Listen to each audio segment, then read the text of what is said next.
Okay mga dol, so mao ni ang pila karon diri no, ang update din ni sa may bangkal ng Davao City. So gani taas na kayo ang pila.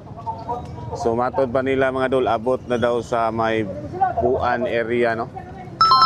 So inaani ka daghan ang mga tao na nagapila dinhing dapita tungod kay every year nagapanghatag gini ang ato ang dating pangulong no nga si Rodrigo Roa Duterte. Grabe. Dili basta-basta dol oh. Baga kay na dol oh. Sa ingon ani ang Davao City no.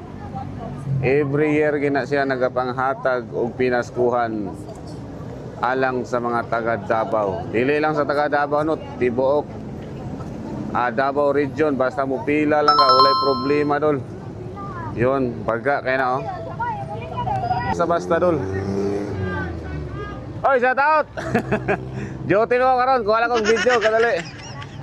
So taas kay dol oh. So gani abot daw dito sa may Puan area no.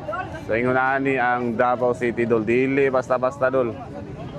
Tungod kay nagapanghatag gini sila dol o pinaskuha no.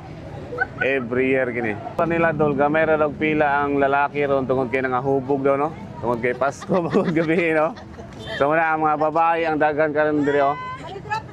Iyon, money drop. So wala sa tayo money drop kay magkagubot no. So mo ni sa dol. So baga kay ni dol oh. So pakisuporta lang sa toon channel dol. Parex Solindoy Vlog oh. Yan, so baga kay ni sa dol ha. So gani ang lalaki ang pinakagamay, ang pinakadagan ang babae no. Tungod kay ang mga lalaki daw nangahubog. Yan, tagasa mo ma'am. Taga-dire lang sa NHA lang. NHA lang. Ay, doon na kayo. Pwede lang tamo dito mo. Dili, bawal man daw kayo dito. Sorry. Naulahi daw mi. So, mupila kita no. So, inani ang Davao City no. Grabe, mupila yun. Pila jud kay mas Oh. uban. Basta taga Davao City, grabe ka. Oh, mga senior man mi. Solid. Oh, Senior. Senior. Solid yan na da. Oh. Solid sa 30. Solid Duterte na. O, baga kay na dol.